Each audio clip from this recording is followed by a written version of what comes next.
You are listening to Talking Star Wars. Make sure you caught last week's episode for our third installment of our Expanded Universe book review. Our next novel seems to be on a little bit of a smaller scale. So the next novel is Ahsoka, just the title, but Ahsoka Tano. And just to put my bias up front, this is one of my favorites. I really enjoyed this one. I like the character of Ahsoka, and I love this novel for its very specific scope, but also the way in which it is showing the rise of the Empire and the breakdown of the mores and norms that kept the Republic together. So the novel is of Ahsoka. So it takes her from post Order 66 through to how she goes and becomes an operative working for Bail Organa. There is an episode of Tales of the Jedi that is doing something similar. That one would almost be like a synopsis or alternate view of how this same series of events happened. This one, it goes more in depth. They do not match perfectly well, so you can pick and choose which of these you prefer. I would say that the Tales of the Jedi episode is almost like a fable, or like how someone heard the story happened, and the novel is like the actual messy details of how that exact series of events actually happened. From Ahsoka's point of view? Yes, Ahsoka is the primary viewpoint character. We do see her through the eyes of other people, and this is an interesting novel to contrast and compare with the previous novel about Kanan Jarrus and Hera Syndulla, A New Dawn, because in that novel we see how Kanan Jarrus cannot help but let the Force guide his actions and make him excel at what he does. And Ahsoka has the same problem. She doesn't consider herself a Jedi anymore, but she has all the training and powers of a Jedi, and she is still driven to help people against the Empire, even before she has joined the nascent rebellion. And it echoes the words of the Grand Inquisitor from the Kenobi show. A Jedi cannot help themselves. It is like an itch; they will always help. Mm-hmm. And so we see the Inquisitors start to look for Force-sensitive people, and they, note the series of incidents where Ahsoka in her ship has helped people and passed on credits, and so they dispatch an Inquisitor to investigate whether it is a Jedi causing these incidents.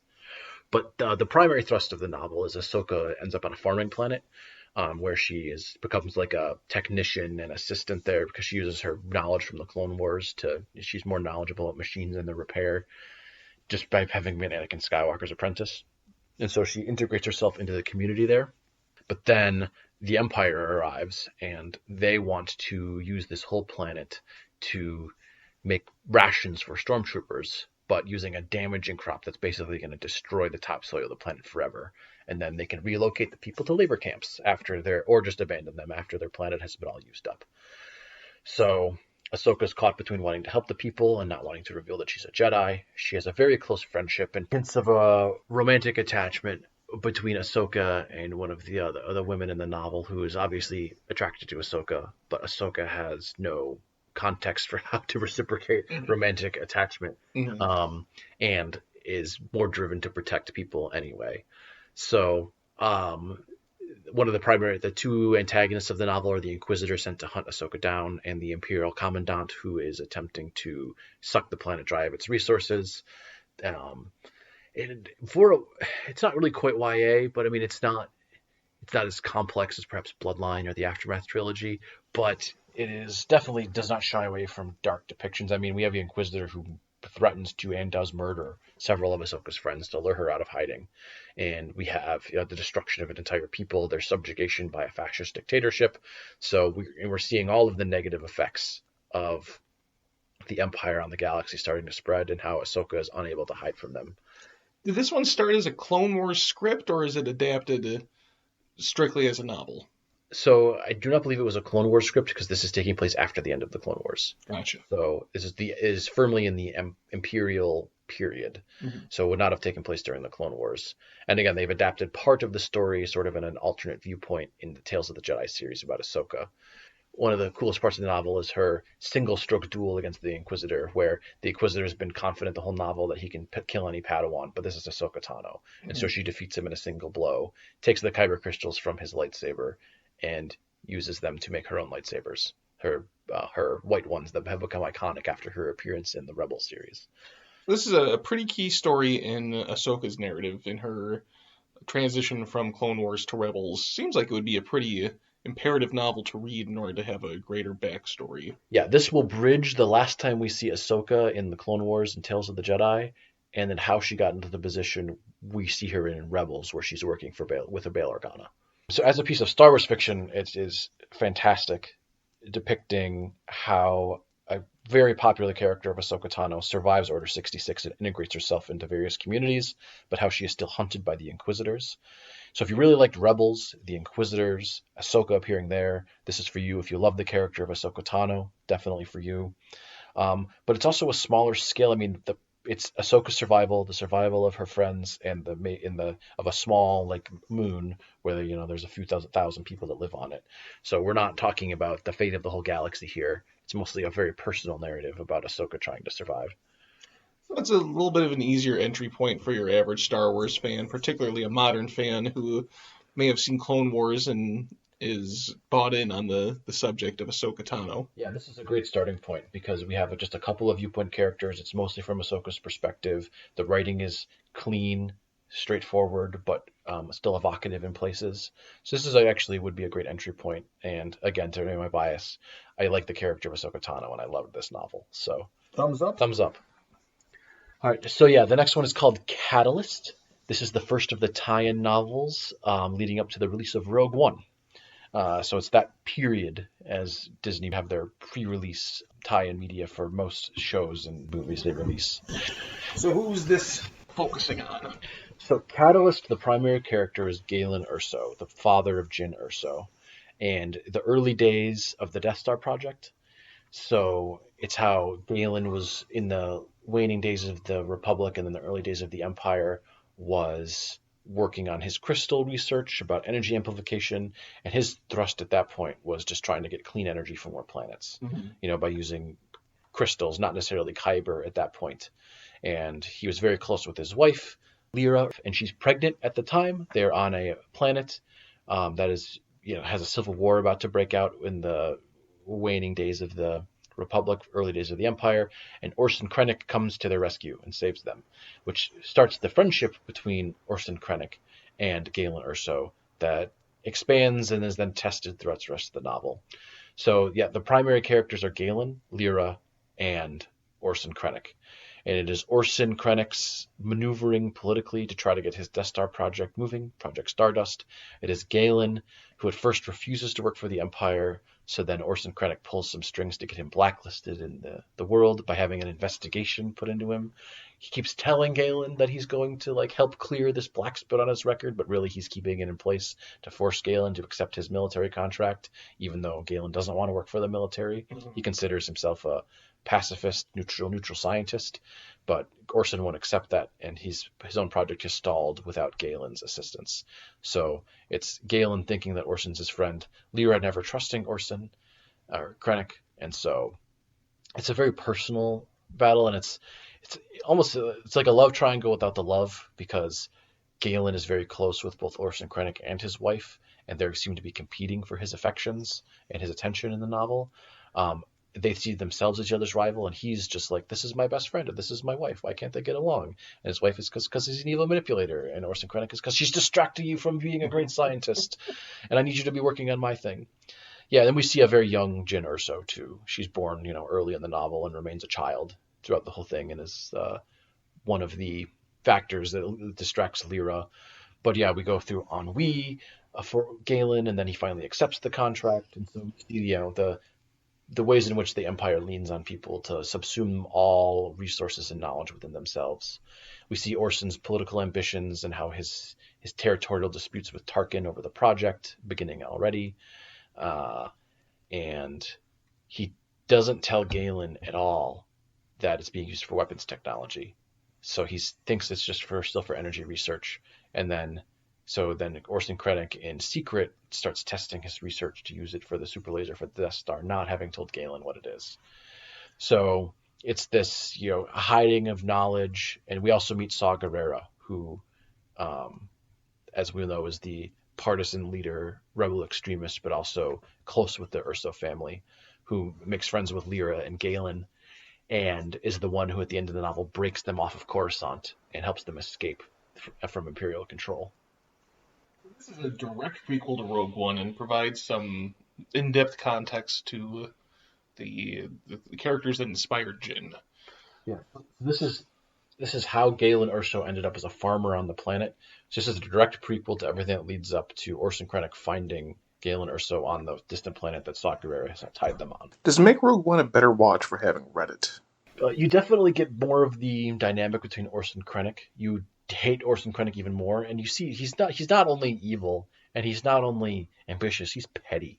He's got all the he's a viewpoint character for large parts of the novel, and you'd come to detest him. They don't make any attempt to make him seem reasonable. He's got all these layers of self-justification and narcissism going on. So it certainly amplifies that part of his character. Probably the most useful characterization it provides is for Galen, where you see him before he was sort of damaged beyond repair by the Empire, and how he was this hopeful optimist, and how the Empire sort of destroyed and twisted him that way. Gotcha. So it's definite intrigue as far as Star Wars related content goes. As a standard read, what would you classify it as, and does it stand up on its own? It reads pretty quick. It's paced pretty well. It's not a Pulitzer-winning work of literature, but I enjoyed it. But there's not a ton of action in the novel. It's very personal. There's no lightsabers. I mean, the biggest explosion we get is the test of a super laser. It's very much the personal drama between Lyra Erso, Galen Erso, and Orson Krennic, and the maneuvering that goes on, the research that goes on, the rise of the Empire taking over every facet of society, and so on. Maybe not totally necessary as far as just a cultural read, but as far as a piece of Star Wars fiction, something that could help color the world a bit more. Yeah, you get more lore about Coruscant and the types of ways in which there's even a nature preserve that then the Empire demolishes so that Galen can have a secret research facility. So you get the sense of more about the Empire in that way. Mm-hmm. Not absolutely necessary, but if you how did Saw Gerrera become friends with the Erso family? Well, here you go. Sure. So 2 thumbs up, 1 thumb up, 1 thumb sideways. Yeah, I'll give this one a thumbs up, particularly if you loved Rogue One. It's not a war story. It is the character work leading up to Rogue One. But if you want to see more of the early Empire and want to read everything about Rogue One, this one's for you. All right, so up next. Yeah, okay. This is called Join the Resistance, and it is by far the worst Star Wars book I have read in my read-through of the EU. So this is a YA, and again, I've actually talked about several YA works that I was actually fine with and enjoyed, even though I'm not exactly in the target audience. So I won't spill too much virtual ink about Join the Resistance. It's a series of 3 books. It's about a ragtag group of grade school to early adolescent recruits into the Resistance who dream of being heroes, and they want to take on the First Order, and the whole thing is not believable. Okay, so just go over the plot. So it's a series of 3 books. They join the Resistance, then they're captured and put in a First Order facility, and that plot drags on and on until finally in the 3rd book they escape the First Order facility. Yeah, our primary viewpoint character is Mattis Bands. He thinks that he's destined to be a Jedi like Luke Skywalker and continues to try to use the Force throughout the novel, and you continue to get more and more frustrated with him as that fails. Yeah, and he's got a bunch of his ragtag school-age friends who have joined the Resistance with him, and the whole thing sucks. Not a strong piece of fiction, not a strong piece of Star Wars fiction. No, I mean, there's a sort of interesting part with a hut, and they're trapped in a prison, and it's just... Yeah, no part of it landed well. I felt bad for a young reader. It felt like someone trying to write relatable fiction for young readers without knowing what would be relatable to them. Maybe I'm just certainly not on the target audience for this one, but to put it in perspective, there's an entire chapter where there was an entire extended fart joke about the wedding of 2 of Wedge Antilles, or 2 of Poe Dameron's fighter pilots, Kare and Snap, get married, and the whole chapter is a fart joke because one of the people put the wrong thing in one of the cakes. And so they all just kept farting through the whole ceremony, and that was the funniest part of the novel, and I almost stopped reading at that point. So yeah, like if you have a young teen or a grade schooler who loves everything Star Wars, and you want to have like fiction of people set around their own age, and you want it to be set in the sequel trilogy, they might enjoy this. Maybe this is their type of humor. If you're an adult Star Wars fan, even if you're a completionist, just read the summary of the plot points online. You don't have to read this one. You can give this one a skip. I would, in fact, go read any of the other YA stuff we talked about or in the future. This is the worst piece of Star Wars media I've ever read. Well, hopefully nothing else will knock that off its perch, and it will remain that way for quite a long time. All right. That out of the way, we can go and talk about an actual novel you should read. So our next novel in the list is Thrawn. And as you can see in the series of novels where it's just the name of the character, Tarkin, Ahsoka, Thrawn. So this is the reintroduction of Grand Admiral Thrawn, though he's not Grand Admiral at the start of this novel, into the new canon. He was a popular figure in legends that had arisen post-Battle of Endor as one of the leaders of the Imperial Remnant, written by Timothy Zahn. He invented the original character and then returned to write his origin again in the new canon. The character was introduced in the Rebels TV show again as the primary antagonists in season 3 and 4, and what an antagonist he is if you have not watched it. But this is his backstory novel. This is how he goes from captured alien on the far reaches of space who manipulates and ingratiates himself onto a crew to getting a direct audience with Emperor Palpatine and convincing him, I need to join your military and you need me because I know about wild space and things that are out there. And most of the novel is told through Thrawn's assistant and protege. We very rarely get to see inside Thrawn's head. We just see other people's reactions to him and his very strange and analytical way of thinking. So he's always got a plan. He's always thinking an angle, but is surprisingly naive in other ways because he's not all that familiar with the Imperial society. He's from the Chiss ascendancy. And we also get the sense of his split loyalties. He is in the Empire, and by the end of the novel is a Grand Admiral, has risen all the way through the ranks despite all of the objections put in his path because he's just that good. And the Empire, and he has the favor of Emperor Palpatine, but his loyalties, and Palpatine is always suspicious that he has split loyalties, even though he needs him. So there's that tension running throughout the novel. But just the activities that Thrawn engages in, he's a servant of the Empire, and so but he is not needlessly cruel. It's what Thrawn is most interesting as a character. He has his own personal sense of honor, so he's not out there, committing atrocities just for the sake of them, though he absolutely commits some atrocities. Let's not whitewash or blue wash Thrawn. But we see him deftly maneuver once he learns through various political traps that have been set for him to eventually achieve the rank of Grand Admiral again. But there's always this sense in the back of your head, is he truly loyal to the Empire? Is he here for the Chiss ascendancy? But it sets up the power base and reputation he has at the start of the Rebels TV show. I don't want to spoil any of his exact activities. It does start to spread the thread that it goes through the first 3 Thrawn novels that we'll talk about, where there are the Grisk, who are the primary enemies of the Chiss, and so whenever Thrawn finds a hint of their activities, it consumes his whole focus. Thrawn is an interesting character because he's this holdover from Legends. He's been reincorporated by his original creator. This is something that is uncommon, but it goes to show how captivating of a character that Thrawn is, and it sounds like this introductory novel gives him that fair shake as far as a background goes, correct? Correct, yes. It also introduces another primary character from Rebels, Governor Price, and how she achieves her governorship of Lothal through political maneuverings, and how she is a political ally to Thrawn until she is not. And how she finds him politically naive, and he finds her personally detestable.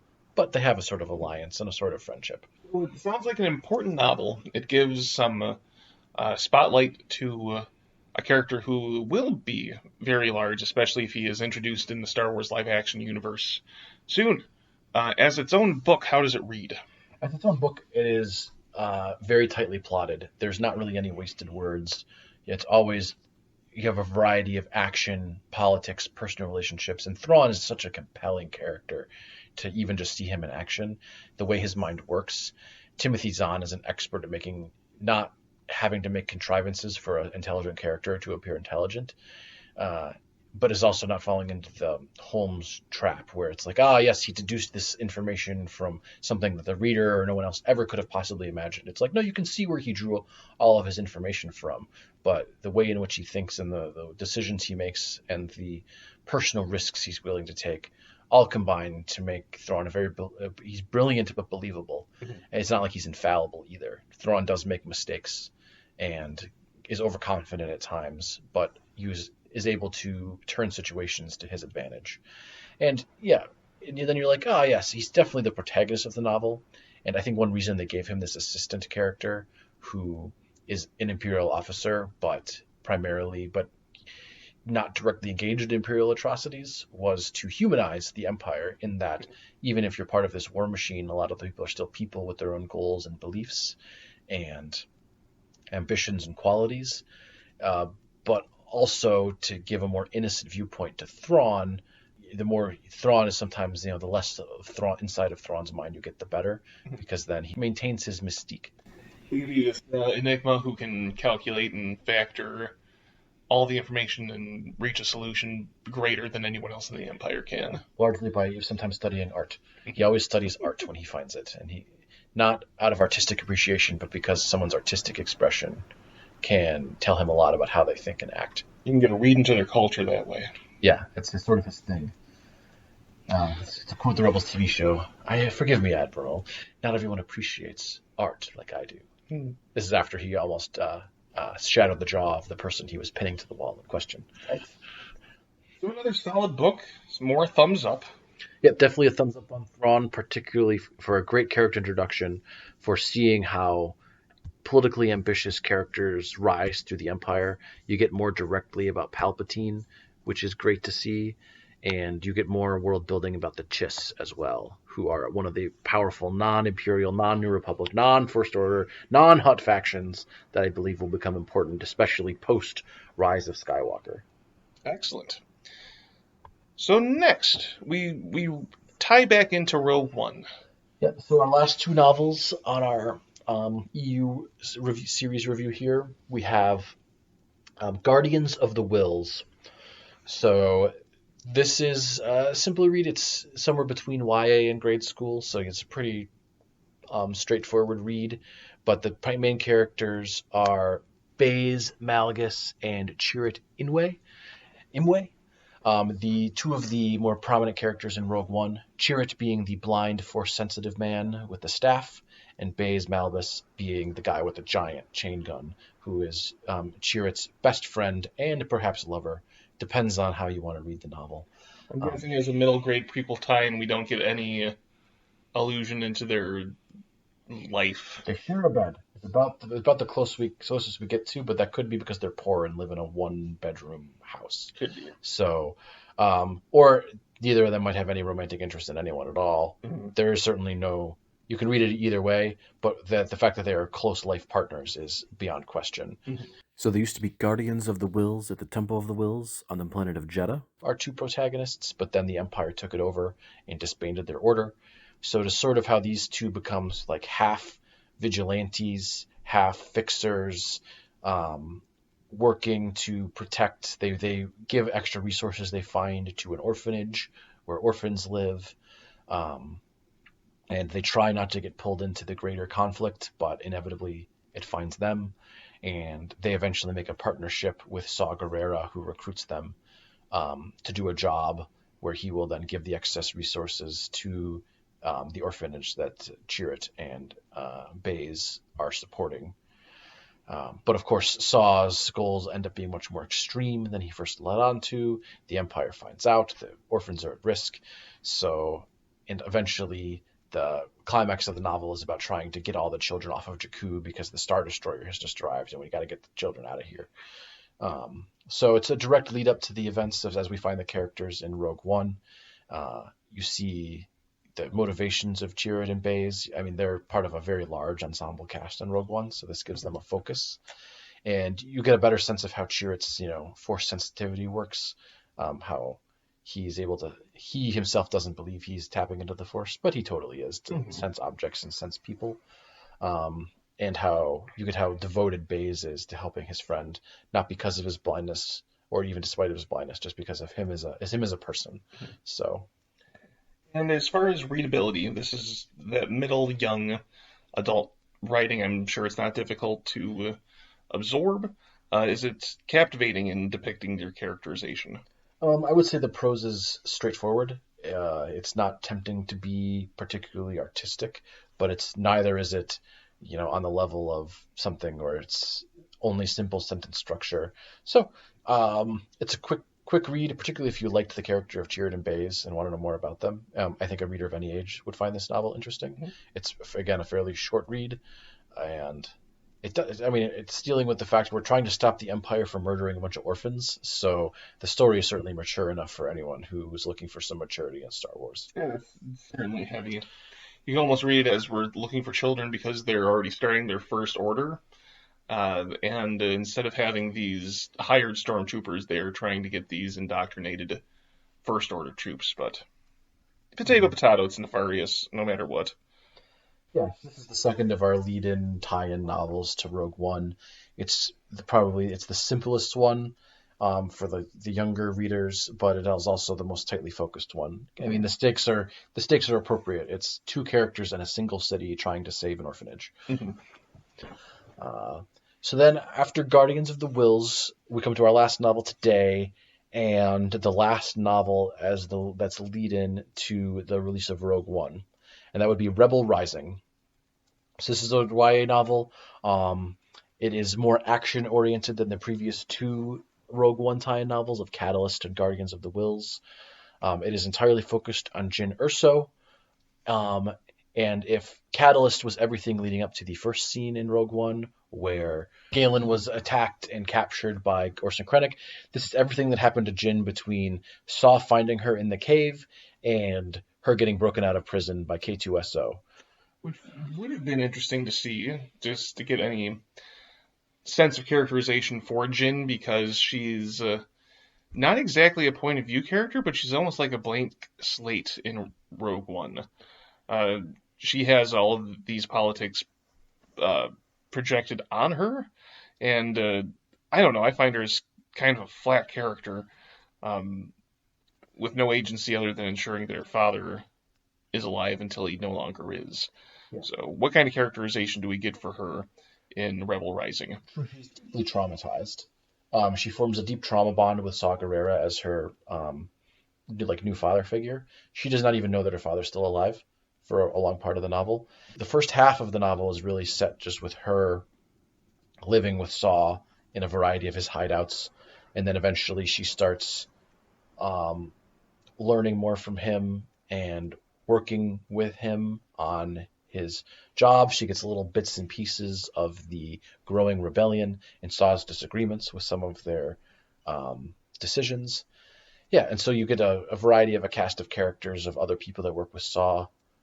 Jin's training with him to become a better partisan, and at first she's very devoted to Saw, and it turns out, and doesn't really touched on too much in the Rogue One movie because it wasn't relevant, but Jyn is a very skilled hacker, slicer, so one of her primary jobs for Saw ends up being creating fake credentials and ID cards to fool Imperials and allow his forces free movement. First half of the novel is her working with Saul, gaining all of these skills from hand-to-hand combat against larger opponents, to skill with a blaster, to subterfuge, but he's always hiding her identity because Galen Erso at this point is a known collaborator with the Empire, and he, of course, in this dichotomy, he generally advocates for the wholesale murder of anyone associated with the Empire, but is harboring and protecting the daughter of an Imperial scientist and refusing to allow her to be used as a bargaining chip. So this gives some much needed context into both Jyn and Saw's characterization, which could have been helpful in growing a little bit more attached to their characters in Rogue One. Yeah, you see both of Saw's successes and failures as a father figure to Jyn, but he certainly is a father figure. Like, he is her second father. And how he tries to protect her, but doesn't quite know how. Doesn't really know how to manage the emotional outbursts of a teenage girl, and tries to shield her from the grim realities of his business, but largely fails. And it keeps her in the dark about necessary information. So to the point where Saw has gone from like blowing up Imperial facilities, he starts to agree to do terrorist acts on behalf of enemies of the Empire for money, so that he has the money to fund his. So and that's one mission that shakes Jin's confidence. Is literally she's the shuttle pilot, and she's the one who make all the fake invitations for this gala that the Empire's holding when they subjugate a new planet. And so then Saw shows up with his 7 other operatives. Jin sneaks in because she doesn't know what they're doing, and they pull out the flechette guns and gun down hundreds of innocent civilians in an auditorium. In a young adult novel? Oh yeah, wholesale murder of like hundreds of innocents in a crowd. Yikes. This is like a Tarantino twist. Yeah, and so like 16-year-old Jyn Erso witnesses him do this, and shakes her faith and hides the fact that she saw it and runs back to the ship, and it's the shuttle pilot. But it's brutal, and we see Saw at his most brutal, the side of himself he's been hiding from Jyn for the whole novel. After watching the Andor series, I would definitely buy into a Jyn Erso Saw Gerrera prequel series, just to see what it's like to be a extremist rebel growing up in the times of the Empire. Yeah. And so then the first half, 2/3 of the novel ends with the incident that Saw and Jyn referenced in Rogue One, where he left her in a bunker with a pistol. It's actually part of a failed job that's gone wrong. They're betrayed by one of their contacts, and so they're separated, and Saw runs back to a ship and just leaves Jyn behind. I think he claims to himself that it was because he knew she survived, but this was a planet that was literally like on fire and exploited by the Empire. So I think it was Saw just abandoning his responsibilities when he could no longer take it, and he didn't know if she lived or died. Cutting his losses and running. Yeah. So, and I think Saw has a narrative that's much kinder to himself than actually happened. He left her on a war-torn planet, wounded, after he himself was almost killed, and does not look for her again. And that is when Jyn takes on the identity of Lena Halleck. So then, at that point, she falls in with a simple family with a simple transport business on a far-off planet. So she actually falls in love with the son of the woman who takes her in, and they begin a relationship. But then the Empire arrives on the planet because they're consolidating control over other areas, and Jyn is also on their list of people they're trying to hunt down. And so when her new lover and his mother come afoul of the Empire, Jyn has been hiding her abilities from them. And so when the mother actually takes away her blaster when she takes her, and it's like, we don't need these here. We're peaceful people. But when Jyn is revealed to know how to infiltrate and shoot and kill people, and casually kills people in front of her, it sort of puts a sour note on the relationship. And so she flees, and that situation, I won't spoil it, but that does not end well. And so that is how she ends up adrift on another space station, where she uses her hacking skills. So she ends up in a variety of criminal enterprises and starts spiraling there using her hacking skills. She's manipulated by an Imperial officer to, help her with her gambling debts, and the whole thing just sort of spirals from there.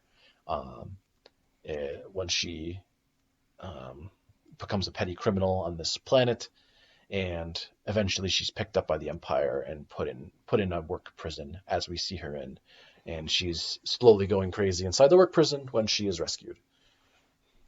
So I would say that this provides the most characterization you're going to need for Jyn Erso if you really like the character of Jyn Erso as a strong female character, or strong character in general, with traumatic backstory that she's working on overcoming and still manages to be hopeful. This will put the context together for how she got her skills. Very interesting to see Saw Gerrera's partisans that early, and sets up how she picked up by the rebels, and why the rebels are not particularly friendly towards her, because her father is an Imperial collaborator. It has a read on its own. It sounds pretty compelling. Yeah, I mean, you can tell there's a lot of plot packed into a relatively simple novel, and it's all tightly plotted. And it's almost entirely from Jen's perspective. I think entirely from Jen's perspective. There's no wasted space in this novel, and we move pretty quickly. There's a couple of time skips because you take from someone who's 6 years old and she's like 22 by the end of the novel. But yeah, from crime to action, space battles, falling in love, the love story, then the love story going badly.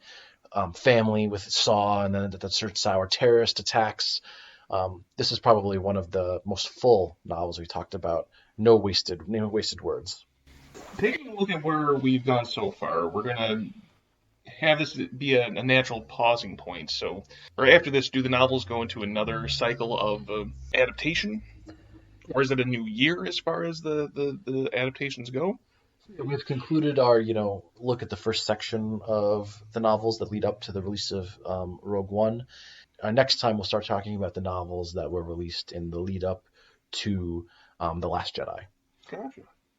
With the novels that we've taken a look at so far, if you had to pick two that were your standout necessary reads for anyone, Star Wars fans and fans of literature alike, which 2 or 3 would you have to pick out? If you really like the prequel era, you're looking for the best prequel era novel, read Dark Disciple. That we talked about with Ventress and her attempt to kill Dooku and Quinlan Vos falling in together. That is an adaptation of a unproduced arc of the Clone Wars and is very well written. If you're looking for the novel that's most significant for the sequel era, I would do Bloodline. Which explains the formation of the Resistance. It's also the best political thriller. If you're looking for the best war novel, that would be Twilight Company, from the ones we have talked about already. The best love story is going to be Lost Stars. And the best character study, I would say, is going to be Ahsoka. Excellent. So one of the things that we celebrate about Star Wars is just the variety of media.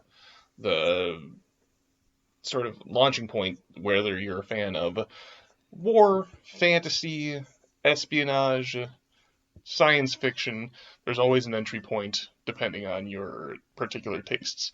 And that's something that has just expanded as the EU has grown and grown. To add on to that, if you're looking for the most significant, longest, and most intricate series of novels, do the Aftermath trilogy. With the best new characters and most direct, tie-in with other media. So I know I mentioned a lot of novels there, but there's always something, if you like Star Wars and like reading, there's always something here to find that will tie into whatever. You don't have to read everything. That's my job. But anything that you would really enjoy, if you like a character, go look up the novel for them, or anything else that sounded interesting that we talked about today. From here, we will go back to focusing on different spotlight topics, but join us later in the future for a 5th installment down the line of Expanded Universe lore. But until then, thank you very much for listening, and thank you, Alex, so much for your time and reading so that you can provide us with the scope of what's been released since Disney's acquisition up through Rogue One.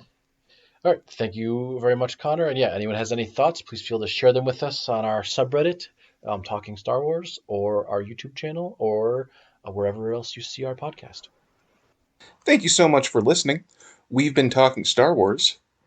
We'll see you sometime soon in a galaxy right here.